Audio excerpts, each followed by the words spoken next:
Hello, hello, hello, beautiful people. Welcome back to an episode of the USL Show. We are so glad to be back. Another week, some nice, fun stuff. A big week for kicking people in the face, apparently. So we'll get into all the details of all of that. But first things first, Ryan, how are you? Yeah, doing well. A lifelong fan of PSG for about 2 weeks. I just need them to do me a favor tomorrow, and I'll be happy for them. John, how are you? Yeah, I mean, shared sympathy here for Ryan and I in terms of the match tomorrow, but happy to be back up and talking soccer. Love it. Hey, listen, we got a whole lot to get through. Before I read our Patreon list, I just want to get this on your radar. Get ready to check out Equipped Studios in the next day or two because our kit that we're dropping this year is something special. All I'm going to say is this: long sleeve and short sleeve options. You're welcome. So seriously, be on the lookout. It's going to be a ton of fun to see that. It's our fundraiser kits to get us to Portland, Maine for our live show on July 25th. And I want to go, I think, our good friends, William Lamb, Will Owens, Sandy Lester, Ryan Smelter, Matt Cat Peel, Timothy Meadows, Andrew Towsley, All the Hedgehog, Kunal Patel, MOS, MF Reg 30, Tim Knox, Rion Lacara, Stephen Howard, Jeremy Churchman, Alberto Aguilar, Noah Telford, Michael Fuchs, Joshua Duder, John Fuller, Christopher Cohn, Frank Anthony, John Hunt, and Harry Austin. Thank you so much. You support us, makes everything happen. We really do appreciate you. And those people are going to get a sneak preview on the kit whenever it's officially okay for us to give a little soft launch for them. So that's going to be really, really fun. Listen, a lot of little bit, a lot of little news basically, but we have our first kind of branding coming up this year where we have Atletico Dallas. They are officially Atletico Dallas. And we have their official crest, which I'm going to share the screen for a half second so people can see it. And we have the snake, the wolf. We have speed and danger, cunning and teamwork. Hey, exactly what you think when you think of soccer. But seriously, though, really cool stuff, a really interesting branding. But I want to get y'all's thoughts on it first. I mean, right off the bat, I think the crest is the thing that stands out to me in terms of the uniqueness and in terms of the element of the brand that I like the most. Color-wise, they cited Texas Topaz, Blackland Crude, and Silver Ore as kind of the colors they're rolling with here. I like them in combination with one another. It feels like we don't have enough teams that are kind of black primary within the USL and the championship in particular. And the way they've been able to regionalize it feels good. There's something about the logo that it kind of invokes the classic, almost like medieval heraldry look that you see with a lot of English lower league teams. It feels like something where you can point to this and say, maybe you don't think soccer initially, but it's distinctive and unique. And as this team gets out into the community and builds their name brand, that logo is going to be something that sets them apart from XYZFC that is rolling out something that looks pretty generic, that's very circular badge, able to be adapted to many contexts, kind of the trends you see in graphic design. I appreciate the fact that this is detailed and distinct. So I think that's really what I'm rolling with in terms of my take with the first things we're seeing. Yeah, and we'll have to give credit to Phil from our own private group chat. I think he had said that this crest wouldn't be out of place in like Game of Thrones, if anything. But I do appreciate that it's at least a very unique look. I think across USL Championship and USL 1, it's going to be our first badge that doesn't say the city name or the team name anywhere on the badge itself. So I think that's a pretty, at least something unique that they can point to within USL. And it's going to be interesting to see kind of how they move forward with branding it. The snake and the wolf with the two mascots kind of on the crest will be interesting, especially determining how when I write my articles, I always like to point to a team nickname. So I'll have to learn, do they prefer to be called the snake and the wolf or the snake or the wolf, or just like what combination they'll want to be referred to? Yeah. By the way, if my internet starts to go, I'm sorry, but I do like it. It is my biggest concern, and it kind of comes down to the amount of detail. And it was kind of put in the chat already by John Fuller. It is so detailed that I'm a little worried it won't show up incredibly well on a kit or anything like that. I feel like it's perfect for a shirt, like where it's like the big logo, but like on the crest on the kit, I'm a little worried it won't show up. But it's great. I think that if they can play, I'm just thinking about what kits could look like. I mean, if you have that was a topaz and you kind of have that like pinky whitey color on a kit, it's going to look great. So I'm excited for it. I think that it looks good. At first, I was kind of out on it because it doesn't scream soccer to me. But the more I'm looking at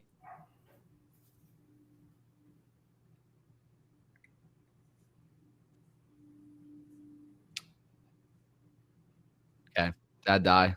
Dad die. Yeah, well, we lost some Kayla there. So let's get Phil in with Nice. Phil. Welcome to the show. Maybe some takes on everything at Let It Go Dallas.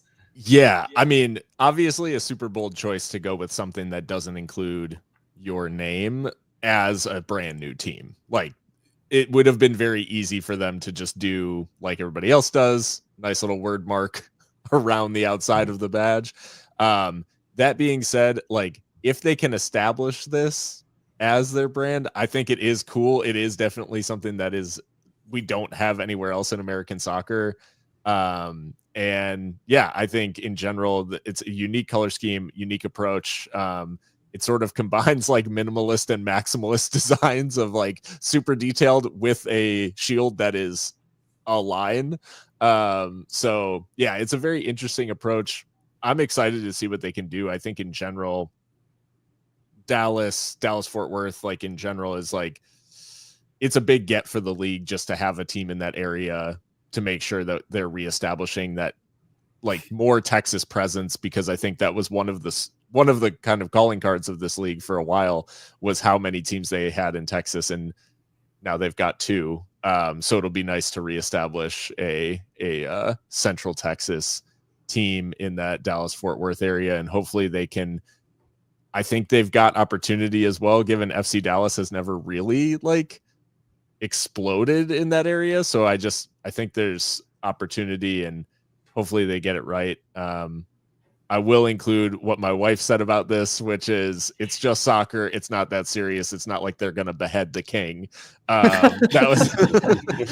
Those were her exact words. So shout out to Erica for the design tips. But yeah, I think all in all, very unique. I like the project and excited to see what they can do. I mean, I do agree with Philip in chat. If they could just made the wolf and the snake stand on a soccer ball, I think I would understand a little bit more. Or if they were both eating a soccer ball, like that's both of their mouths are. Yeah. Where are the mountains? No mountains, no party. That's a 50% grade on this. That's what I was gonna say. They have a wolf. We haven't really had many snake takes, so jury's still out on snake kits. Yeah, we'll get there when we get there, I suppose. We also had the Super League schedule come out, where we are confirmed to have 9 teams next year, and it is going to be 9 teams, and each team will compete 28 matches, and it's going to be really interesting. The team joining is going to be Sporting Jacksonville, so it's going to be good to see them get on the pitch.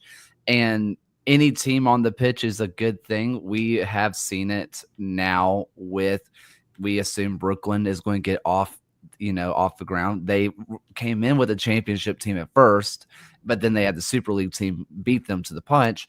Now we look down at Fort Lauderdale. They get the Super League team first. They get the League One team. It's looking good for Jacksonville joining the fray. Excited to get the confirmation that everybody's going to be back. I don't know if it was ever in doubt, but it's the USL, and that's something that happens. It's going to be somewhat odd to have an odd number of teams where you don't have everybody playing every single week just by the nature of the way it's structured. But overall, 28 games, retaining the kind of winter spring, or rather fall and spring delineation. I like to see the continuity. I'm excited to see how these teams kind of build their rosters heading into the new season and what does the retention look like. But yeah, seems like good news. And a similar playoff format as well, with the top 4 teams making it. What jumped out to me was the 28 matches means we'll have an unbalanced schedule as well. So I'll be curious how that kind of gets divided up amongst teams within the league and who may get the benefit of having to who have an easier schedule, have a DC power on it, or who may get the drawback of having a Carolina sent an additional time.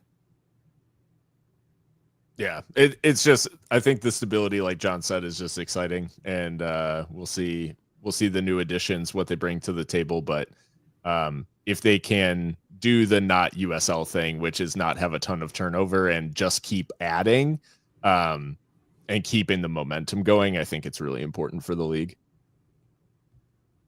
And one thing that Ryan mentioned pre-show, it is confirmed. I do think it was initially confirmed, but it is confirmed that it is on Peacock. So, I think it was announced as a multi-year deal, but just further confirmation, because we've done this before where we think it'll be on ESPN Plus, but they haven't said anything about ESPN Plus, and then we'll find out like the week before. It's nice to get confirmation months in advance. So good on the league for being ahead of that. Granted, they probably have to when you consider the fact that they are the GameBridge Super League. They probably have to have everything put forward pretty quickly. So let's see, anything else on the Super League front? No, until we get to our Super League segment, where we have a lot of good things happening around the league, like almost 11,000 people showing up for the first ever match at formerly Tidewater, now Centerville Bank Stadium in Providence, Rhode Island. I mean, it was awesome. We can talk a little bit about the match, but everything that's been built in Rhode Island, there's been people who have said that this is the new golden goose of the USL. Soccer Zombie is who's in our USL show Discord, so you should check that out, the USL show Discord. But he put the video in there that this is the gold standard of the USL, which a lot of people still say Louisville City, which is totally fair. But it's super cool to see a club get everything right, seemingly from before they kicked the ball to now they have their own stadium. They have naming rights on the stadium, and they sell it out. And what better way for Rhode Island to open the place up than, well, frankly, with a draw, because that's what they do. No, I mean, what you saw on the broadcast from afar, in our case, it looked stunning right on the riverfront. The stadium itself looked very accommodating for fans in the stadium. Like, you're right on top of the pitch, able to see everything. From what I've heard from Rhode Island supporters, it lived up to what we were seeing. Like, the environment in the stadium was great. All the amenities were good. It's a nice area. At the macro level, couldn't be more important for Rhode Island FC as a club and the trajectory of the league at large. If other teams can kind of replicate what they're doing, like, this adds a level of stability to the project in Rhode Island in a meaningful way. And I'm just excited to see it for everyone involved.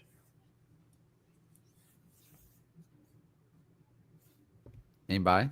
Well, I was just gonna say that there's something about a delayed opening of a stadium like this that it's like, I really hope it lives up to the hype, and I think it's safe to say that it has. That's the great thing, and tomorrow it gets a pretty marquee. Having just had its home opener, it gets another marquee event with New England Revolution like coming into the venue. So I just think like all around it's had sort of the best possible start, and very excited for what comes next. But I think it just shows what a serious project Rhode Island is.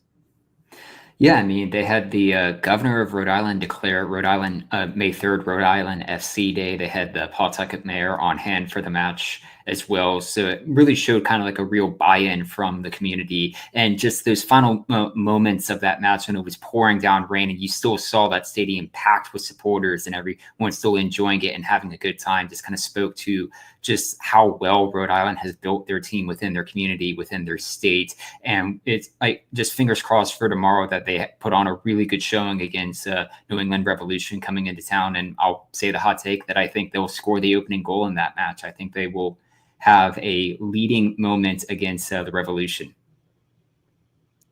We would love to see it. Any final thoughts before we go on from this one? All right. John, didn't you write about this? Or am I thinking about something else? I wrote about stadiums largely with the frame of Rhode Island in particular, and kind of just speaking to the points of the financial future of the USL relies on clubs doing exactly what Rhode Island is doing. So yeah, just underlining the fact that operationally, this club is in that tier with Louisville in terms of how they're getting the job done. If the question is, Kaylor, did John write about it? The answer is yes. Yeah. Just straight up. Yes. I couldn't remember if that was a recent thing or if that was a while back. I could not remember. Andy brings up a great thing, which is this league, which has me, I have to ask the question as someone who has not missed an episode yet. Well, I guess I missed this recent one because I'll listen to it tomorrow. Sure. Has anybody considered the opening theme being a cover of This Kiss, but it's This League? I knew where you were going with that, and I just absolutely love it. I'll pitch it to the boys. It's simple. It's a simple idea. All right. It's tactical, it's tactical bliss. It writes itself. It writes itself. Incredible. Y'all ready to go on to the Super League? Let's get it. Yep. All right. So let's just go ahead, open up Super League with a kind of a quick hitter, which is Brooklyn won 4-1 versus Fort Lauderdale, playoff contenders going right at each other. Brooklyn, who had not won since December, finally gets their win, and not just a scrappy 1-0 win. It was 4-1 against the playoff rivals. What did y'all think? I mean, spare a thought for the people who spent most of the spring betting against Brooklyn FC, who wanted to continue that streak and cash in another wager. I mean, it's not me. I'm just saying spare a thought for those people. It definitely was me. Very much like a personal experience, right there, I must say. For whoever might be affected by that. Whoever might be affected by betting on Fort Lauderdale and their coaster of a logo to get the win. Coaster of a logo, I will say, just to kind of back up to the Atletico Dallas, Fort Lauderdale does the circular logo very well, and Atletico Dallas does the kind of zagging away from that formula thing very well. I like where this league is going in terms of the variety of branding. Speaking of the match itself, I was heartened to see the performance from Brooklyn. I thought Pantuso and Scarpelli, two of the defenders that have been around in starting matches since week one, did the absolute best you can do against Jasmine Hamid and Shania Gordon. And that really can help them dictate the game. If you can stop that, you can stop what Fort Lauderdale does best. And obviously it's the second half barrage for Brooklyn that gets them over the line here. But the defensive base and keeping stable within that system, that's been the problem all spring. As we head into May now, it's maybe something that can get them back into the playoff mix. One thing that Brooklyn did that was nice to see, they've always been fairly reliant on exploiting the wings. I mean, you especially look at a Mackenzie George, who is just all over teams all the time. But in this match, it felt like they were letting her almost lead the charge at times and have her make these just kind of channel splitting runs. Meanwhile, you would have, Caroline Kelly, I think, was starting up top for them. And when Kelly would sit in a little bit deeper, kind of hold up the ball, let George go, they were just creating pressure all over the place, splitting the defense through the middle, which they had not done in a long time. While George and the other players who have been out on the wings, I think, like Pluck has been in there as well. Like, they were very much, we're going to go out wide, death by 1,000 crosses. We're just going to try to get through. Teams prepared for that, set up shop in the 18, and they couldn't create anything. Finally, they were able to create something through the middle of the pitch, and they get rewarded for it in a 4-1 win. Clearly, Fort Lauderdale didn't have an answer for it because they haven't done that in 5 months at this point. But it's good to see that they rediscovered how to just use all parts of the pitch finally. Yeah, and you think about why Brooklyn was so good early in the season. It was players like Mackenzie George making those kind of diagonal runs inside from the wing. We finally saw that work again. For me, I think the other aspect was in the central midfield. Brooklyn has preferred to go just single pivot with Sam Kroger for much of the season. Hope Breslin, kind of one of the number 8s, a line ahead, put in a shift defensively. 3 tackles, 3 clearances, 3 interceptions for Breslin alone. That added a layer of stability, made everyone feel more confident. A big part of the formula in this game. Any final thoughts on this one? All right. I want to give a quick standings update so people know exactly where we are. We're going to go top to bottom, where Carolina have already secured a playoff position. They are in first. Then Dallas Trinity are right behind them, 6 points behind. Then in third is Tampa Bay Sun on 39 points. Here, welcome to the slog. In fourth on 37 points, we have Spokane Zephyr.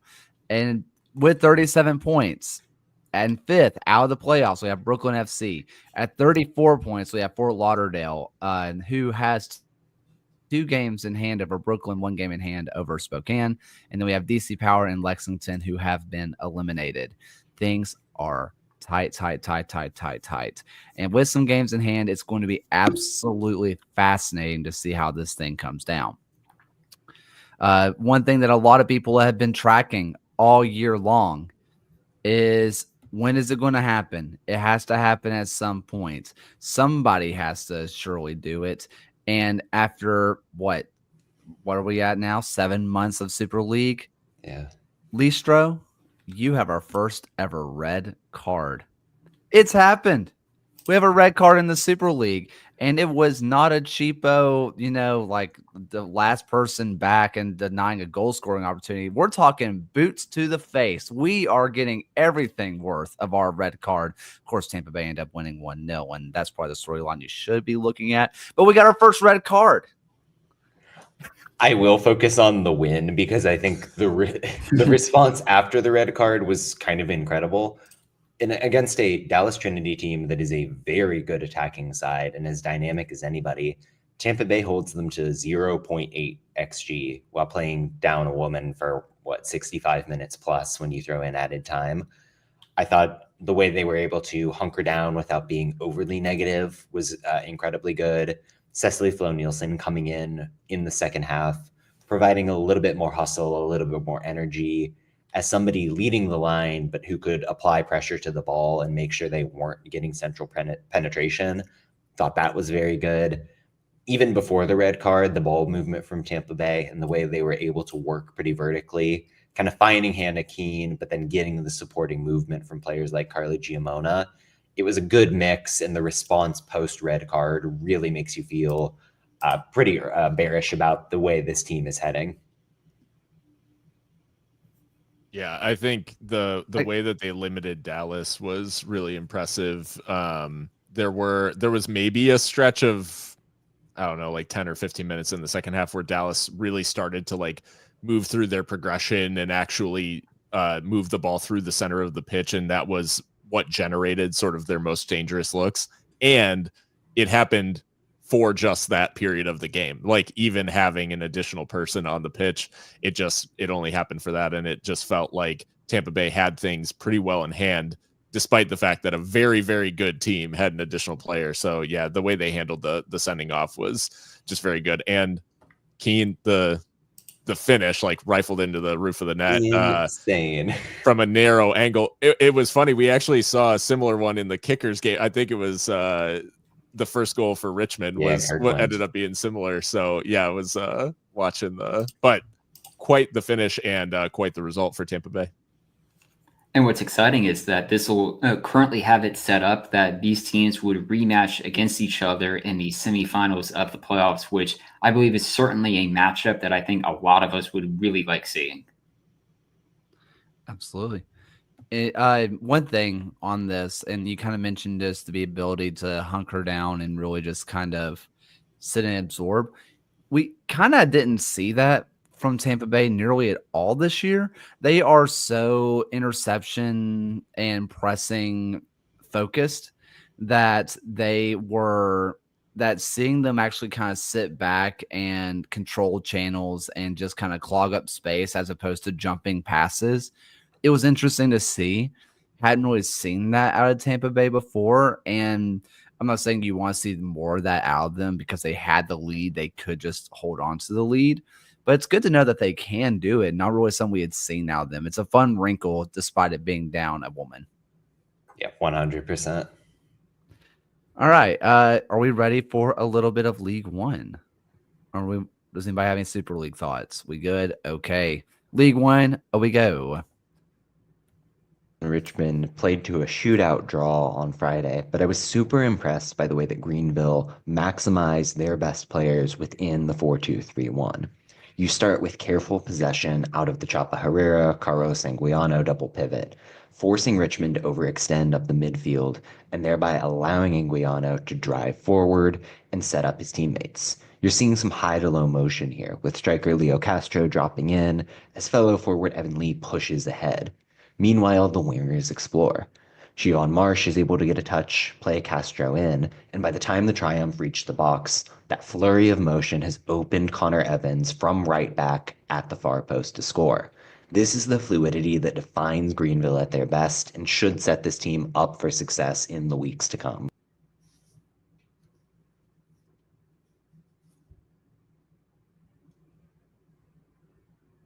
Not to take anything away from the tactics show at all, but the goal that was shown, everything was great except for the goal that was shown. Sen made a great save on the initial shot. The second one, I think he saves it if his defender doesn't deflect it into the bottom corner. I think if I'm Sned, I'm furious. One of those days in net for him where he just couldn't catch a break. But I think overall, we know Richmond can score. We know this is a team that figured it out from the moment they hit the pitch in 2025. Greenville, contrary to what we expected from them, have taken some time to figure things out. They had the promising win against Omaha early in the season. And from there, it's been a lot of what is our identity on the wings? Who is the forward mix we want to go with? Increasingly, what you're seeing from Evan Lee, getting Benzikowski back in that inverted position, the balance feels right. The way they're manipulating their midfield feels a little bit more solid in possession, like cutting out some of the sloppy turnovers. I don't know if they're fully there, and I think the goals they conceded were kind of good examples of defensive disorganization, but I came away heartened by the performance on Friday night from the Triumph. You mentioned like inverting Sikowski, and I think just that inside out run that he makes on his goal, where it's exactly the sort of position that you want to see Ben Sikowski taking up, and it was I would agree in that Greenville felt very fluid in their fluid moments, and they made the goals for themselves, as you pointed out in the tactics show. So I definitely come away with this as, it's not the end of the world for the Triumph. As far as Richmond, I mean, chaos reigns. Like they just are not able to. We've said it a million times, whatever. I think Alex has said it a handful of times that Richmond's just not able to be involved in a normal game. And it doesn't matter if if the other team is playing up, if the other team is playing down, like whatever the situation, they just always make sure that it's maximum chaos. And Kirkland, not just for Costco anymore, Jesus Christ. I mean, this is the 7th game this year against USL opposition that Richmond have been involved in. That's been over 2.5 goals. It's been one of the more reliable kind of wagers you could make on the year. And I was honestly like really heartbroken for them because I knew that they had a long winless run against Greenville that is stretched all the way back to August 2022, or 44 months running. And they still couldn't get that 3 points against the Greenville Triumph, which is just another thing that I was taken away from this match. Yeah, Kirkland, second straight brace, which is he is turning into the person that preseason was like, hopefully he's all right to, shore up this front four. And he's somehow turned into the best one, as Espinal might have a conversation. But, 2 straight braces will do that. And Chandler O'Dwyer, he's just at the end of every single set piece, even ones that aren't supposed to land to him, like going off of the post and happen to land on his forehead. Like, it just feels like the ball just lands on him. It's really impressive. Richmond is going to score. One thing that Greenville did, and this is not just a Greenville thing, this has been a lot of teams I've noticed. Sneddon, I think, is the youngest goalkeeper in the league. And what do teams do when there's a young goalkeeper? You either put the ball on their forehead and see if they make a mistake, or you put it a little just out of reach, put it a little farther to the back post, put it on the 6, make them make a decision, see if they come out and try to claim it. And it happened a few times where Greenville put a ball towards the back post. They put something towards the top of the 6, force him to make a decision, force him to try to punch the ball or retreat to his line. And he did really good job for the most part. And then you get the last goal of the game, which makes it 3-3, where he can't really claim that ball, but he does come out for just a little bit, then retreat. He's slightly out of position and ends up kind of biting them in the tail, right? It sucks, but he is still a young goalkeeper that in a few years he won't make those little mistakes, or he goes out there and claims it and has a little bit more bravery to him, but it's not too far away. That's something interesting. John, you had mentioned the kind of disorganization of Greenville. And they made a decision that I completely disagreed with, that I don't know. I would love to get yours or anybody else's thoughts, where they kind of played Evan Lee as this high presser and kind of playing at the 10. And I think he should be more of a solo 6, basically. They lose so much defensive stability because they have 3 guys that just kind of press everywhere and no one stays home. No one stays home and provides any stability. And almost all the chances that they give up is because somebody's coming from somewhere else. Oftentimes it's Tyler Pollock dropping into the middle, tucking in to cover up space that other people have deserted. You don't want to move Chapo Herrera. You don't force him just to be a 6. Feels like Evan Lee should be the guy. There was another sequence, a handful of sequences where Chapa and Anguiano were really sitting in and doing classic double pivot things in possession. Not only did that set them up better to do what they do best offensively, but it gave Greenville more of a resting structure. So they had those 2 players where they wanted them to be. That needs to be the path forward, because I actually loved what Evan Lee was providing offensively in that higher position. I think he's such a smart mover. He knows how to make runs off of Leo Castro, as we saw time and again. Ultimately, it's probably a Rapapa Mensah, Leo Castro front line, and Lee drops into the midfield, and this is an academic debate. But having that in your back pocket is huge. Watching back some of those goals, I think a lot of the blame falls on Ivan Aguakwa. He is a rookie player coming out of Furman. Ton of talent, ton of versatility.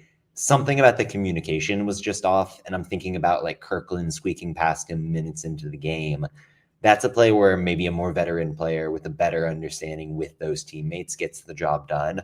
So I think you're right to point out the shift is meaningful and it probably destabilizes Greenville in certain ways. But I see the balance that Rick Wright is trying to strike, even so. You mentioned Agakwa, by the way. He obviously gets the game drawing goal.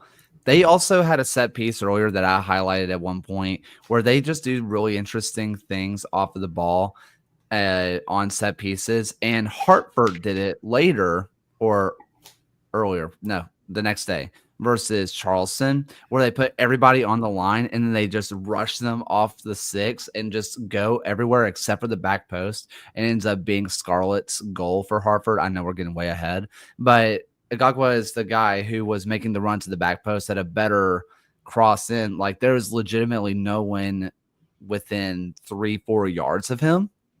And it's a wide open goal if it's a slightly better service. That's a new trend kind of happening tactically right now of set pieces, put them on the line, run them to the top of the 6, see who follows, see who goes with, because there's been free runners everywhere on the back post because of it. And that's a trend that people should be watching. Cool. Any final thoughts on this match? All right. Texoma, baby, you were so close. You were so close.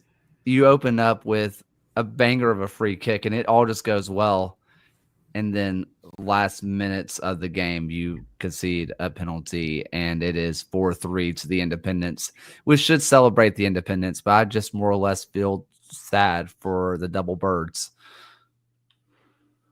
They they can't catch a break. I mean, they've actually done okay recently. Like they held Locomotive, in the Jaeger to a penalty loss.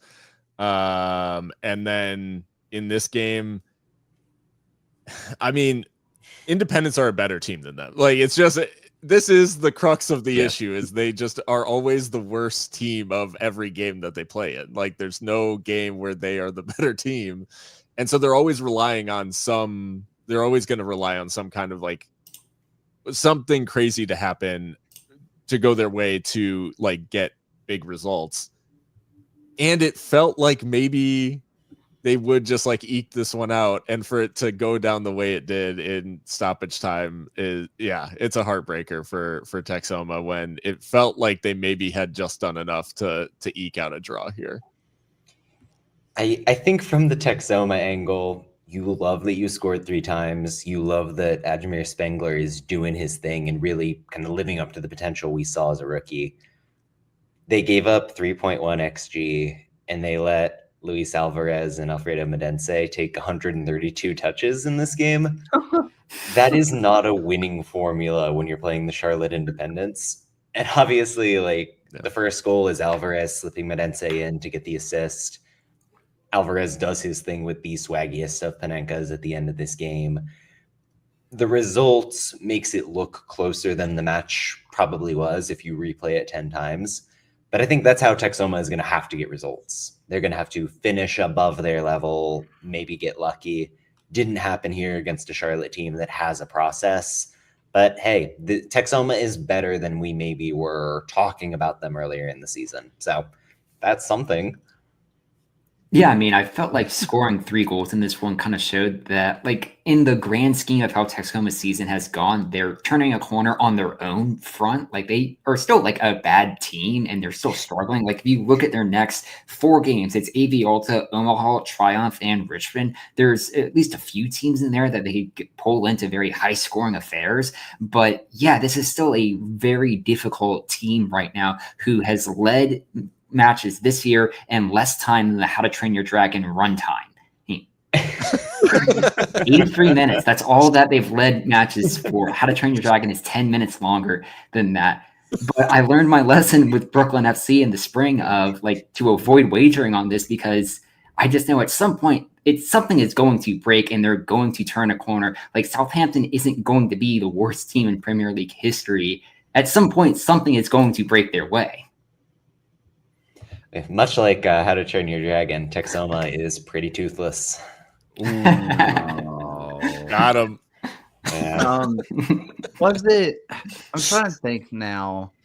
Was it against Westchester that they got like a super early goal and it was actually really pretty? Like they worked through like their lines and they passed it across and I think it might have been. McManus. Yeah, McManus. Yeah, fourth Yes. minute. Okay, The bulk of their leading. we like that was a part that we saw what could be. And you, John, you mentioned that they might not be as bad as we thought. We've seen flashes, we've seen like shimmers of it can be okay, like the set piece goal, the free kick goal to start this match. Stunning goal. There are shimmers of goodness, and then it just kind of falls apart. I don't know. I just feel bad at this point. It makes me a little sad. This is not like a Fuego situation where like there was zero redeeming qualities other than like two players. There are genuinely good moments for them, but it's just sad.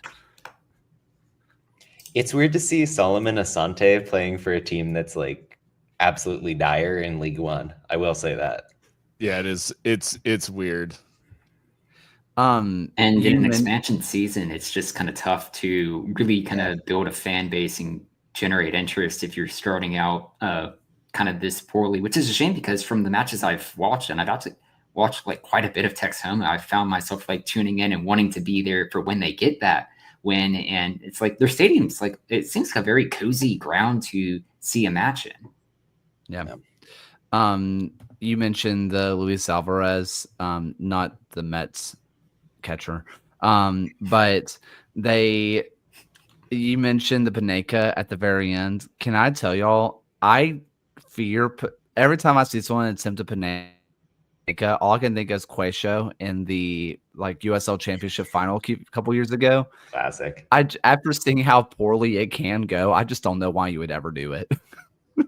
There was a while back on old Twitter when I was it was like Panenka's gone wrong or whatever, and it was because there are some truly horrendous ones. Like if you go back over the last probably 10 years, there's some brutal ones where the keeper doesn't even move, it just catches it, just rolls it back out. It's brutal. All right, so we had another match to talk about, but we're kind of running a little bit long, so we might hit it on open floor. So we're going to go to the championship if that's good with you guys. Cool. To the championship we go. Got their signature win of the season so far in Derby del Camino Real by playing a compact 4-3-3 that shut down what New Mexico does the best, working through the central midfield. Here you see all three El Paso CMs clamping down in a second ball situation, joined by forward Andy Cabrera in the process to make sure they're able to force a turnover. As soon as the turnover arises, Gabby Torres starts to carry forward from his ostensibly midfield role to help distract defenders, occupy the defense, and make sure that a secondary run from Cabrera can find the space it needs at the far post. Obviously, Cabrera got the hat trick in this match, but it was a result of team play from front to back. You know, John, you broke down the tactics show, obviously, but we do have a Phil, and I kind of just want to see. I just want to see you be happy. We don't usually get to do this with El Paso, and you deserve it. They're doing great this year. How do you feel? I feel good. Yeah, we were talking last night on Seriously Loco about the fact that this is one of the first games that had like purely good vibes around this club in a long time. And yeah, it felt very nice. Technical difficulties notwithstanding, for anyone who watched the first half. Poor Duke Keith getting shut out. I know, just absolutely brutal. And for it to happen in that match just sucks. But the way that they approach this game, and I think the fact that Wilmer Cabrera does seem to be figuring out, or at least in this particular case, like had a very specific game plan for New Mexico. I think that's given me a little bit of hope, because I will say it felt like there was maybe a little bit of tactical inflexibility at the beginning of the season, which was odd. given the fact that Wilmer is not known for being the like stick to his guns sort of manager.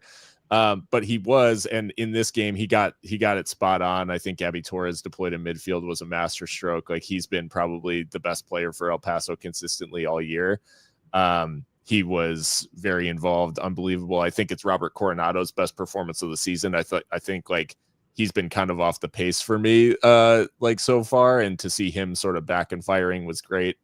And then Andy Cabrera, what a streak he's on. I mean, I think he's got a bit of a hot and cold about him, where he definitely, like, when he's feeling good, he scores goals, and when he's not, he can definitely go off the boil. But he's in ridiculous form right now. I think it's already his best USL season, like, ever. And it is May. So from a goals perspective, he's already got the return. So yeah, it was great to see that. It was great to see it at home, where, I mean, for the last 2.5 years, Locomotive's been pretty much terrible at home. So the fact that they turned it around and put in the best performance they've ever put in a derby was very heartening. And I think it was equally shocking to see New Mexico so flat. Like, that was easily I was just always waiting for the next thing to happen, because it's like, okay, New Mexico always finds another gear in these games. Like, they drag you into, like, if they're getting outplayed, they're going to drag you into sort of a physical game, or maybe they try to rile you up, try to turn it into more of a mind game, whatever. Like, none of that really happened. And that was really strange for a New Mexico team that has been, for sure defensively, but really across the board, they've just been sharp this season. And it was odd to see them so flat in, a very sort of marquee game and a local rivalry. And I mean, if you think about what New Mexico does best, it's working through the central midfield, getting those sorts of players, Zico Bailey and Thomas Pendeca in this game, particularly involved as they progress. And El Paso just didn't let it happen. The way that they compressed the midfield and the forward lines, really, you kind of saw those 6 players often just get into one area of the pitch, make sure that New Mexico couldn't advance through it. They didn't care if New Mexico wanted to hit a switch, because they knew they could rotate as a team, get over and stop the patterns from happening. And the way that shape allowed them to counterattack so quickly against a very widespread United side, it was a perfect game plan, honestly, to counter what Dennis Sanchez teams try to do. And like you said, Phil, from a manager in Wilmer Cabrera that is somewhat inflexible through the start of this season, despite his track record, that's kind of the big thing for me, that if Wilmer is going to be this creative for the rest of 2025, it gives this team a different gear that could make them a meaningful contender in a very wide open conference. Yeah, I mean, after this match, they find themselves just 3 points behind that very New Mexico team as the joint highest goal-scoring team in USL right now for El Paso. I had to go back through, and just being 4th right now, I was curious. It was July 22nd, 2023 was the last time El Paso was this high in the Western Conference table as well. But it's just like, it's really wonderful for El Paso to get this result. It's their first shutout victory at home against New Mexico in the history of the series, I believe, and the first shutout they had against New Mexico at home since September 2020. So it really kind of shows, I think, the steps forward that Locomotive have made just over this short start to the season that you would hope on their front would continue onward. The one last player I will give a shout out to is Kofi Tumasi. He had, brought in as a midfielder, spent some time in Rhode Island, like bit player sort of last year, comes in, plays a little bit of midfield in the cups, and then has started in center back in a handful of games. Basically since Tony Alfaro's sort of fallen out of favor a little bit, Palermo Ortiz had some injury issues. So Kofi Tumasi goes in there and partners Wahab Akwe, and he's looked very good and very assured at center back, which I think is rare for a lot of midfielders who maybe try to overplay and try to do a lot. Like, he's comfortable carrying the ball into midfield, which I think adds, it's something that Palermo Ortiz does when he's in there. So Tomasi's able to mirror that. But all in all, it didn't have a huge impact on this game, particularly just because of the nature of how it played out. But he is a player that definitely has stuck out to me for how good he's been in a role that he, in theory is like quite unfamiliar with. I would love to know the stat, by the way. How many times New Mexico has gotten all 3 points while having 55 or more percent of the ball? Because that really just seems to be the way to beat Sanchez, is just kind of sit in deep and be tough to break down. And El Paso was great at the counter. They were able to create chances very quickly. Just like John mentioned, they were able to be pretty compact.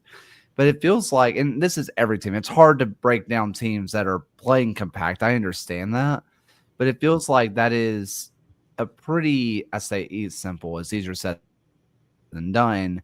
But path forward to, if you want to beat a Sanchez team, let them have the ball, sit in deep, be tough to break down, beat them on the counter. It seems to be the way to do it. I think that's right, but I think New Mexico has got over the hurdle more often in comparison to what we saw from the Lights at the end of last season. It's a credit to what El Paso did in this match that they never really let New Mexico camp in the final third and get to where they wanted to be. Like, the way that the El Paso press prodded them forward and tilted the pitch, I think, was kind of the major reason this game went how it did. It's a little bit weird of a possession stat, because it almost feels like some of the reason New Mexico had more of the ball was simply because whenever Locomotive got the ball, it was like 30 yards from New Mexico's goal. So they immediately generated a shot out of that. Like, I think they have 21 shots on the night, which is, I'd be surprised if there's a team that's generated more shots against New Mexico this year. But it was simply because they were getting the ball so close to goal that when they did give the ball back to New Mexico, it was like, okay, fine. If you want to hang out and pass it around amongst the defenders, that's all good. And then we're going to engage, like, if we haven't already won the ball in the initial press, we're going to engage like at midfield. So yeah, it was a very weird possession stat, because it wasn't, it never really felt like New Mexico had a lot of meaningful possession. And Kaylor, you were curious, all of New Mexico wins this year in the league have come above at 55% or possession or more. And I went back through those final days from Las Vegas with Dennis Sanchez last year. The last time that a Dennis Sanchez led team won a match with under that 55% possession was on July 31st, as the Las Vegas Lights won 2-1 against New Mexico. Interesting. That is just not what I had pegged whatsoever. That's so fascinating. Okay. Well, any final thoughts on this one? Okay. Well, stop me if you have heard this one before, but Forster Ajago walks into a bar and he looks a little down, and the bartender says, "Why the long face?" And Ajago says, "Well, I fell at the corner. Someone grabbed my leg, so I kicked him in the face and had a crash out so legendary that I forgot that I was in the USL and asked for VAR. The same person that grabbed my leg and I kicked him in the face ended up forcing an own goal that takes the lead, and then they score later on and we lose 2-0 to lose the oh my gosh, what is it called? The Commonwealth Cup." Commonwealth Cup. No, I've never heard that one before. Can we? The unofficial name of this is the Kentucky Derby, right? Like the unofficial name of. I know we can't probably officially call it Kentucky Derby, and I think that's better. Kentucky Derby squared. I mean, El Blue Grassico is kind of my favorite of the bunch, but there's a lot of good options. But I mean, listen, at first, we again, big week for kicking people in the face, apparently. So I guess at first I was almost on his side when I saw that his leg got yanked. And then I saw the kick and I was like, whoa, okay, can't do that. right? Like at first I was like, he got his leg pulled. What's he supposed to do? And then I saw that and I was like, yeah, you can't do your best horse bucking someone impression. Like you just cannot do that. It was a fun match up until that point. After that, I mean, it all fell apart. It was tough. The corner was interesting because Lexington had nobody on the near or far post, which when you're down a man, you kind of have to make a choice. Do we want to go zonal or do we want to get every single person available to mark somebody? I think that if you would have had somebody on the front post, that goal doesn't happen. But I don't know. But even in the end, Philip Goodrum gets a goal, which maybe that's finally what unlocks him after what's been a pretty subpar start, where I thought maybe he was going to be completely usurped by Sam Gleadle, who can play striker, midfield, or anywhere on the pitch besides goalkeeper, basically. I mean, Gleadle starts this game and looks quite good. I love the way he and Jensen Wilson moved off one another. Maybe what Goodrum needed was just the kick in the butt to say, you're not starting, we're going to give somebody else a chance. Then he comes off the bench, then he does his thing. It's a good problem to have for Danny Cruz if you've got an informed Sam Gleadle who's been scoring in the Open and the Jägermeister Cups, and now Goodrum finds the form. Overall, though, like Louisville felt controlled in this game. Arturo Ordonez absolutely had Ajago in his back pocket until Ajago got sent off. Lexington is going to figure it out eventually. I think Ajago actually is going to be a key piece for them. Somebody who's immensely talented, was scoring in MLS.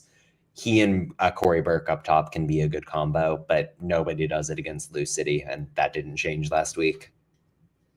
Yeah, it's interesting how Lexington had more of the ball, considering the possession conversation again, like they have more of the ball in the first half, and yet Louisville outshoot them like 8-1. And that was all pre-red card. I think in general, the like you said, the control in the game is there for Louisville, and it just never felt that like there was that much threat from Lexington. The question was, could Lexington just like hang on? And obviously the red card makes that a lot more difficult.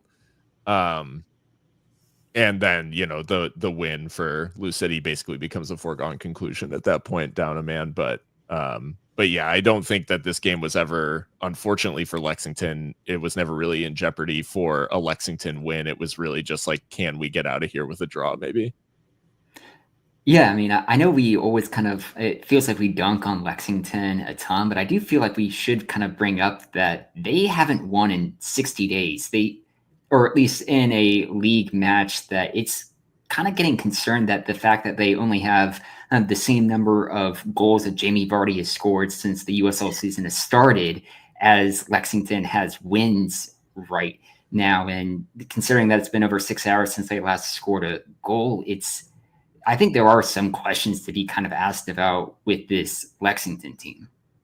I'm going to ask the question. Sorry to cut you off, John, but are they moving and shaking too much? Because to start the season, they had players. It felt like it was working, and some of the players it was working with, they've shipped them off to other teams on loan because they just keep bringing people in. But not really with the core pieces. Like 9 of the 11 guys that are in the mix for this team regularly, if you're thinking about what would probably be Terry Boss's first choice lineup, are guys that were there during the preseason. Some of it is just the way this team is built. And I mean, a lot of the loan players were never intended to be key contributors. Someone like Lucas Stauffer couldn't get into the team outside of the Open Cup. Ajago even was a player that Lexington was trying to get all winter long. So to finally have him come in was the intention. I think it's just a feeling out process for a team that is functionally an expansion team. Almost all of these players are brand new to Lexington and brand new to each other. We've seen how this can take time to come together. I'm trusting the process because when I watch them play, the system makes sense. The results aren't coming, but they're dominating possession and the tilt of the pitch, they're creating good chances. Once they get an early goal in a game, which will happen eventually, that feels like the thing they need to get a jump start and finally start earning points. Yeah, just kind of both teams so poor. Who in the front office at Lexington is to blame from John Fuller? I mean, I don't like to finger point at all because sometimes vibes are just bad, right?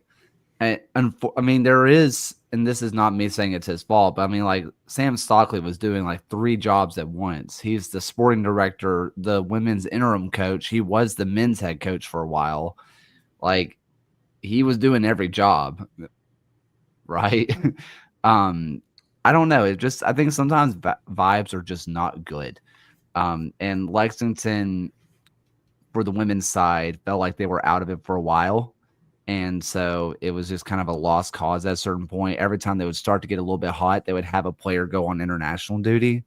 For the men's side, I mean, yeah, it's so early in the season that we very well may see a Rhode Island-esque run from them at the end of the season. See, they had the talent all along. We should have never been worried. Like, you could easily see that out of this Lexington team. Yeah, and that's when I'm kind of planting my flag in. Much like Rhode Island, like they've got the ideas, they've got the players. Let's see it come together because I think it can. And John, to expand upon your point, twice this season they've scored the opening goal in the match, and only one of those they were able to convert to a win. Well, let's see. Let's go ahead, and I want to go to Orange County. I know we had Indy versus Detroit. I might hit some open floor on that one, but Orange County and Tulsa, where Orange County gets a big win. A team that John and I both, I think, said was the best team in the West coming into the season, at least top 2 team in the West, and they hadn't really shown that.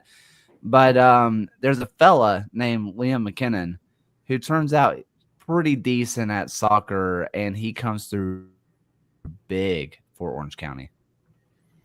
Yeah, and I mean, this team has been missing Ethan Zubak for a couple of weeks at this point, and you could feel the difference. There was a real sense that defenses didn't have to respect what this team was doing at the number 9 spot. McKinnon changed that dynamic instantly against an FC Tulsa side that we have lauded time and again for being very organized at the back. I thought his movement, the way that he and Liam McKinnon and Bryce Jamison were able to interchange with one another and stretch over that back line was key. For me, honestly, McKinnon was a standout, but the reorientation of the midfield was even more important. You saw Nico Benalcazar almost playing as like a number 10 at times in complement to Kyle Scott. Kevin Partida still being the anchor as the number 6, but the elevation of Benalcazar, who's played center back most of the time this season, using him in that high area, added some defensive heft. He's still a great passer and somebody who can take set pieces, so he's got the skill, but it just gave Orange County something that they needed against a very physical and direct Tulsa team. So suffice to say, I thought Danny Stone pretty much got every decision right in this match. Yeah, and don't let the 2-1 scoreline fool you. Like, this was a paddling. Orange County absolutely dominated this, and they should have been like over the hills and far away by the time Taylor Caliera scores the equalizer.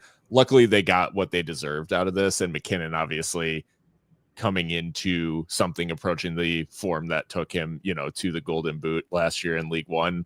Like, this is the sort of performance that can elevate OC, and I think there was probably collective among like many Orange County fans, I would say, over the last couple of weeks, there's been that sort of collective like, oh, so this is how it's supposed to work, right? Like, because the start of the season, not that great. They've obviously come into their own. And yeah, I thought this was a very, very impressive win for Orange County against what is not a bad Tulsa side. Yeah, I mean, if you're looking at Orange County's next 4 games that they have on the horizon, North Carolina, New Mexico, Colorado Springs, and then a Jägermeister Cup match against the Monterey Bay team, who I think this Orange County side will do a lot better against this Monterey Bay team than they did in their first meeting in the league, which was a 3-0 victory for Monterey Bay. like even on top of that, Orange County at home, like all 6 of their games at home have been over 2.5 goals scored.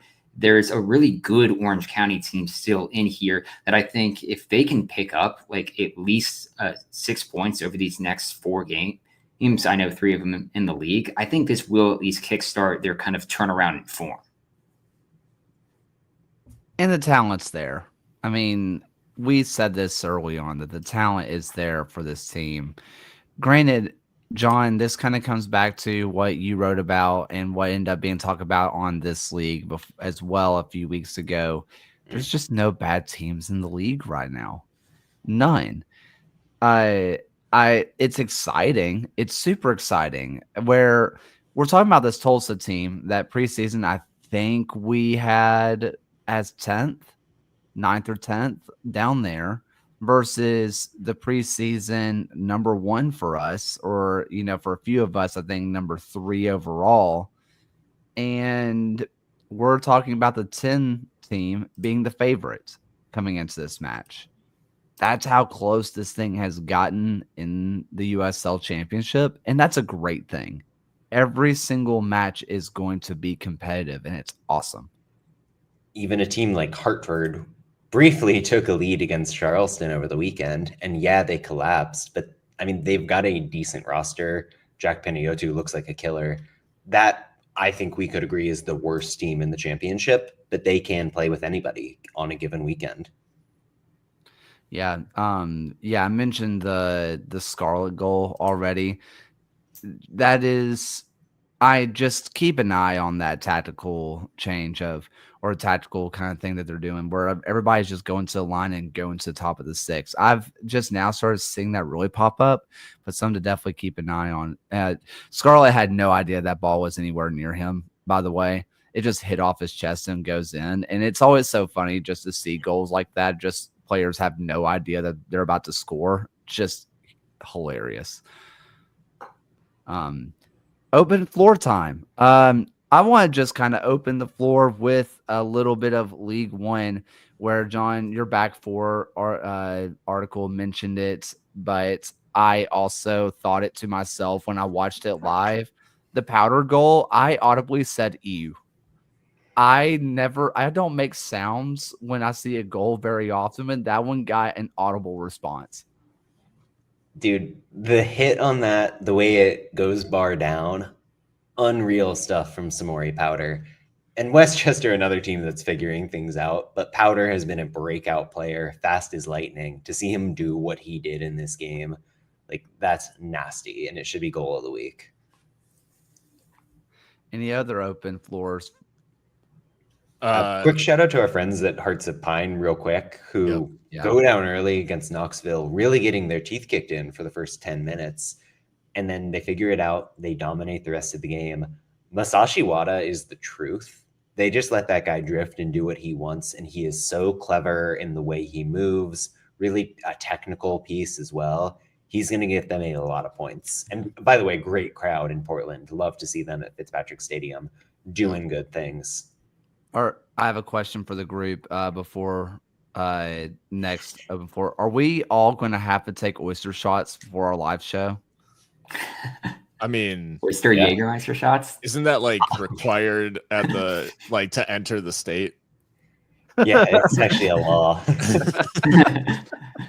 On Wada and Liati might be like two of the hardest working forwards in League One. Like, they're involved in everything, and I think Liati ends up winning like 16 duels or something like that. So yeah, it's a very, like, I would say Hearts of Pine are, again, a team figuring it out at the beginning of their expansion season. I think like better things are definitely ahead for them, and this is a very good performance against One Knox. The one other wild card thing I had from the championship was run from it, hide from it. Narrative arrives all the same. Elvis Amo braced to draw Detroit City, his former club. It just like, it's inevitable. There is no fighting it. And in a game in which he had 2 shots on target and scored with them both, even though Detroit City absolutely deserved all 3 points from that game. Yeah, just a crazy thing that the narrative will always win. There was a point in that match where Indy 11 as a team had 3 shots and 2 of them were Elvis Amo goals. Like that was the level of Indy being awful in this match and yet still somehow doing it because the narrative always wins. The wild card that I had for the open floor is I wanted to get your thoughts, Kaylor, on the start of the new Mark Briggs era within Birmingham. They get the 2-2 draw with the Tampa Bay Rowdies, and just curious on how you thought the former Wilmington Hammerhead manager was getting along with his new team. Wilmington Hammerhead's coach mentioned. Yeah, I honestly, I was very impressed with what I saw to start off the match. It was as lively as they come. Campesi, I can never say his name, but he started off really, really well. Really nice save on Trejo with a kick save, and then some lackluster finishing, but nice attacking stuff at the very beginning. People have been arguing in Legion Land amongst themselves on whether it was a penalty or not. I think that it's so close that I don't care. Like, you can convince me either way, and if it's that close in a league without VAR, take note, Forster, that, you know, I don't really care that much. I think that Briggs' only mistake was going to a 5-back and sitting defensive against a team that still has a ton of talent in Tampa Bay. I think going to the 5-4-1 to end the match was a poor decision when Tampa Bay didn't look like creating too much when in the normal 4-back. I don't really understand the idea other than he wanted to maybe see Stephen Turnbull on the pitch, but I don't know. Felt like the wrong decision. Overall, it was a nice step forward. Tabor Teka Preston got back to just being a crosser like we saw him be with Las Vegas a few years ago, and he looked really good doing it. If that's going to be his role, as opposed to being really fast forward that will miss about 90% of his shots, I will much happily take super sub that's going to create chances out wide. Yeah, great player, and I think Briggs can get the most out of him. Almost in the mold of like Douglas Martinez in Sacramento kind of comes to mind. Yeah. Let's see. I had one other that I'm just not really remembering off the top of my head, so I guess it didn't matter that much. Didn't really talk about it. Las Vegas got a win over Loudoun.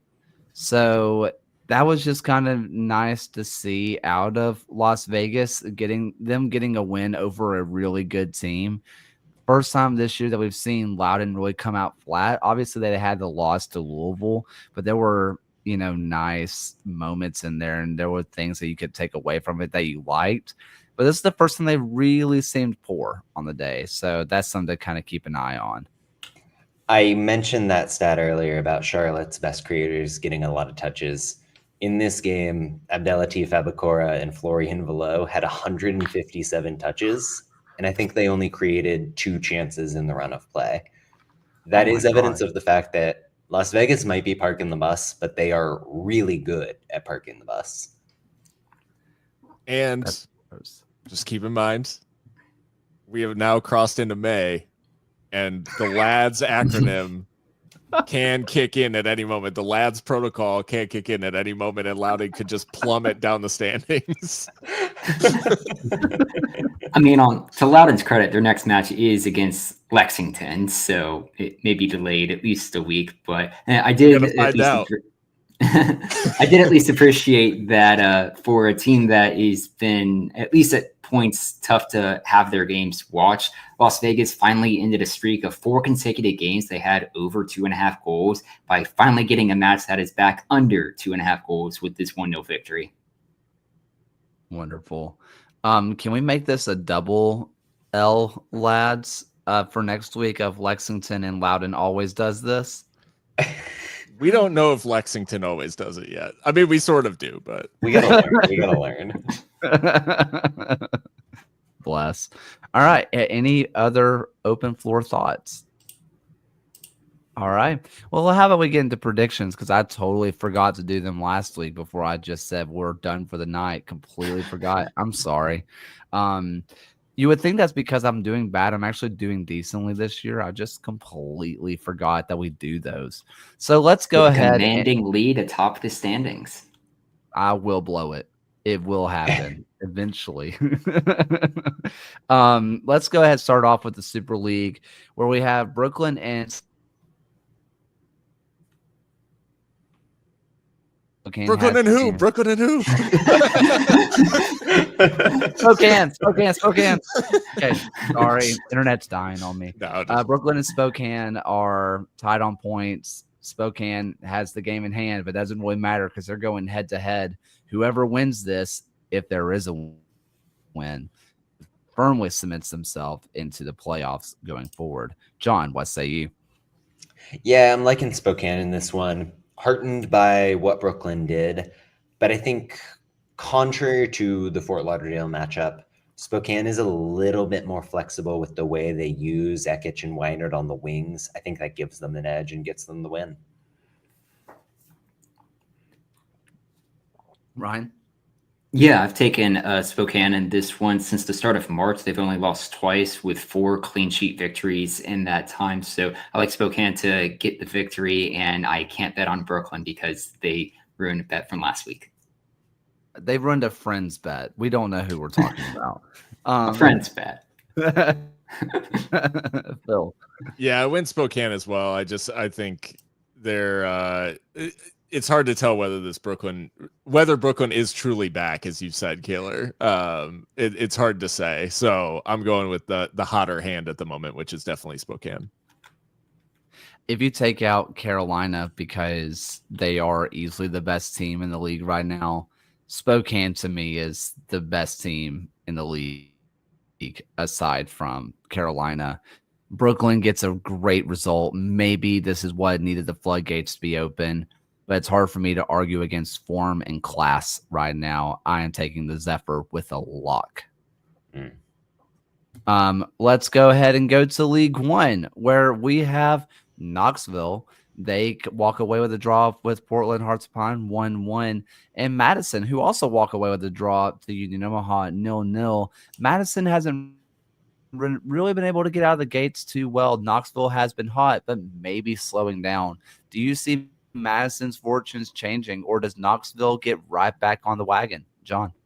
Yeah, I think Knoxville keeps the momentum going. Their press is kind of designed in a lab to stop what Madison wants to do in terms of hitting Gebhard and Boyce between the lines and moving from there. I just trust everything One Knox is throwing out there right now, so they're going to win this. Brian? I'll take it a step further in that I've locked Knoxville to win this week. Interesting. Phil? Yeah, I've got Knoxville just to keep it a sweep on this, but I think Knoxville's just more consistent, and Madison, like you said, slow start. I don't really trust that they get enough goals with this team at the moment. So yeah, Knoxville it is. I mean, this could be a match that could be good. I think that this Ford Madison team has a lot of talent. Eventually, it's going to turn around. It will turn around for Ford Madison. I promise you it will. But it will not be against this One Knox team. They are just way too good. I am taking One Knox as well. All right. How about some final USL thoughts? Do we have any on the 9th? Are we doing the Las Vegas Colorado Springs pick? No, because I forgot. Las Vegas comes off of a 1-0 win, but Colorado Springs, are they okay? Are they not okay? They show glimmers. They go on a U.S. Open Cup run, which does look like it's going to be ending tonight unless fortunes turn. But who do we have? Do we have the Lights, or can the switchback switch the form? I have this as a very boring draw. Las Vegas is going to do their defensive thing. Colorado Springs is best when they can get out in transition, let players like her Bondele and Yosuke Hanya have space and time to move with the ball. The Lights won't give it to them, so draw. Yeah, I've picked a draw on this one as well. Las Vegas hasn't beaten Colorado Springs since September 2019. So, yeah, I think this one ends in a draw. I've got switchbacks. I think at some point, pinball in the box, someone boots it off of Juan Tejada's shins and they win 1-0. Under 2.5 goals? Lock it. Yes. Personally, I don't know. I'm taking Las Vegas. I have not had much hope on what I've seen out of Colorado Springs this year. They can attack, but then they can't defend. I don't know. It just I don't really have a good reason for it other than it just feels like vibes are bad. And sometimes I think that's all you kind of need. I'm going to take Las Vegas, not very confidently though. Now I'm ready to ask, do y'all have any USL thoughts? Nah. No. Okay. How about some final thoughts for the night, Phil? Kyle Tucker just tied the Cubs game in the bottom of the ninth, so sent it into extras, which was nice to see. I'm just enjoying watching some Cubs baseball, I think I've mentioned. And I am this is the summer of like finally watching all the prestige TV that I was meant to be watching all year. So I'm gonna get around to like White Lotus and everything, but I've committed to just doing Andor. That's my like current watch. Brother. And man, it is really crazy what good writing does in the Star Wars universe. It's wild. Where I'm like, oh, this is what it could be. Like It's unbelievable. What a show. Let the showrunners just let them do their thing. Let them cook. Is this just an NL Central podcast? Because we have 2 Cubs and 2 Reds, right? Yeah, I guess so. When Alex is here, it's he's a Nationals fan. Well, he's doesn't banned count. from the podcast. Especially over this is where we announce our spin-off NL Central baseball Yeah. podcast. Ryan? Yeah, I guess I enjoyed the Righteous Gemstones series finale as well. It's going to be weird not having the show on for basically, forever now. But I enjoyed at least having the show on during it. And now we just need to start the campaign for either a Teen Gist or a Baby Billy spinoff show. We can only pray, man. We'll watch anything with Walton Goggins in it. I think that's safe right. to say. John? Yeah. Well, I mean, I cried watching the last Top Chef episode, which really kind of tugged at the heartstrings with one of the chef testants. I won't spoil in case anyone's behind. Yeah, it was crazy. Yeah, crazy. Boy. Okay, this upcoming weekend, I'm gonna go see the new Tim Robinson, Paul Rudd movie that's coming out. I cannot wait. I've got to see that. I've got to. It's getting killer reviews, so yeah, high hopes for it. Absolutely. To continue the NL Central pod, the Reds just got walked off by the Braves, and I am not living my best life. Let's go. Big U for us, Kaler. Yeah. Let's see. Oh, so we did a fundraiser the other night. When I said the other night, last night for our band program, I did trivia night. I thought this would be a fun thing. And I never considered this. I set up all the things for trivia night. I had questions. They were great questions. I had I had food. I had like sodas, waters. I had everything set up. And I never considered, how do they take up the thing for answers?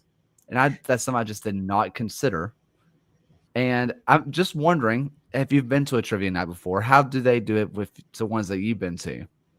Do y'all know? I mean, a lot of the time you'll have the teams like write it down and then kind of score between rounds. That's the most efficient way to do it, unless you've got like a buzzer system. Yeah. See, I didn't do that. I panicked and chopped up a bunch of paper and said, just bring me your answers every single question. Okay. So I ended up with piles of paper like this tall. It was a nightmare. Not great. But I am going to drop my favorite question from the trivia night and see if any of y'all know it. Who was the original drummer for Steely Dan? Nah. Do y'all know? I got nothing. No. What about one Chevy Chase? Really? Yes. Wow. Now this is fun.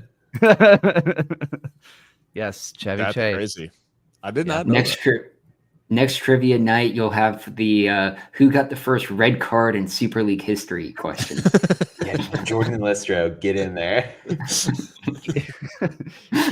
keep in mind, this is like tiny redneck town, Alabama. I did include a like who scored the hand of God versus England, and I got a couple of actual soccer players, and someone dropped a Holland on me, and I was like, whoa, hold on. We actually know names. Okay. That rocks. So, all right. Any final thoughts before we head on out? No? All right. Hey, be on the lookout for this Friday where we're going to be doing a watch along for a USL match. We'll let you know which one soon. It's going to be a 1,000 subscriber thank you, where we're going to have some of the old guard come on and just do some quick Q&As. It's going to be people kind of coming in, coming out, stay 10 minutes, leave, 15 minutes, leave, that whole thing. Some people may stay the whole time. We hope you enjoy it. In a couple of days, check out our kit coming out from Equip Studios. It is a banger. And on Thursday, we have kit season coming out. So lots of good stuff coming out from us. We hope you enjoy it. And for the first and final time tonight, here's that. Thank you for watching another episode of the USL Show. The USL Show is now proudly part of the Protagonist podcast family. Please go to protagonistsoccer.com to check out more work. Thanks for stopping by. We'll see everyone again next time.